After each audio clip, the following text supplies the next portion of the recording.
everyone, and good evening. I hope everyone is having a great day today. My name is Elena, and today I will be speaking about scoliosis. I'm speaking to you about scoliosis because this is a very serious condition that some people may have.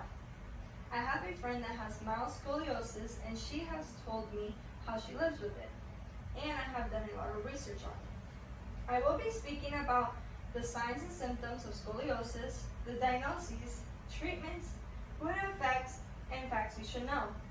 Let's start off by talking about what scoliosis is.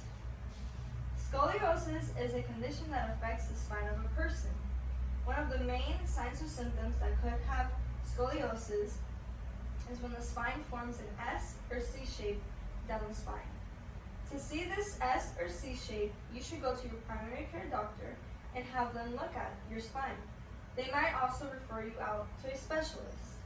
It is very important to always have your back and spine checked out just to make sure everything is okay. Also, a person might experience back pain if the condition is severe. This back pain can cause a lot of problems because then you cannot move around as much.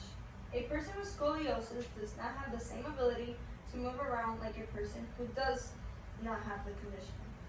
Now that we have talked about the signs and symptoms, we can move along to the diagnoses. Scoliosis can be diagnosed in many different ways. One way is through an x-ray they do of your whole back to show your spine. Doing an x-ray is the most accurate way you can see if a patient has scoliosis. By performing an x-ray on the patient, it can give a clear view of the spine to diagnose if the patient suffers from scoliosis. Another way to diagnose a patient is by just looking at their back. In elementary school, the school nurse will do a simple examination on a child by asking them to bend over, and the nurse will check their spine. This is a good way on checking children at a younger age so that they can get treatment quicker.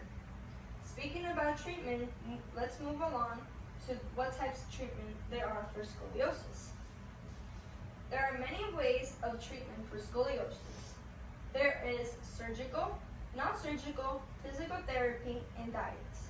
If the patient is suffering with a lot of back pain, and if the spine is severely disformed, doctors do recommend surgery to be done.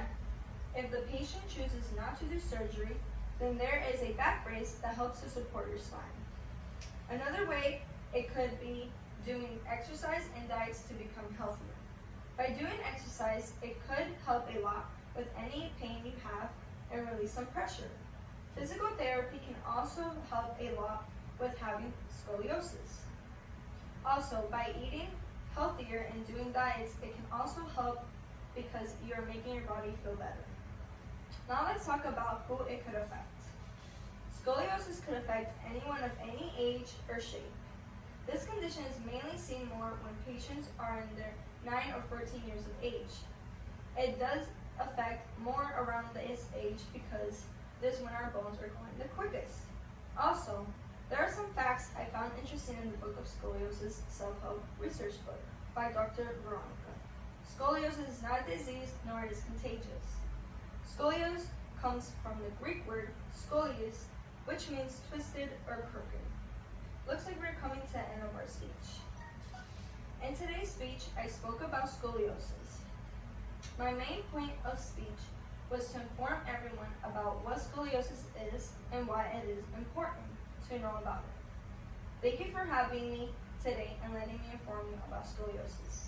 My references are from McGee Health Education 2017 Medical Assisting 6th edition, Michael Nuruth, MD, etc. 2001 The Scoliosis Source Book, and Dr. Veronica 2008 The Scoliosis Self-Help Resource Book. Thank you for having me today, and I hope everyone has a great day.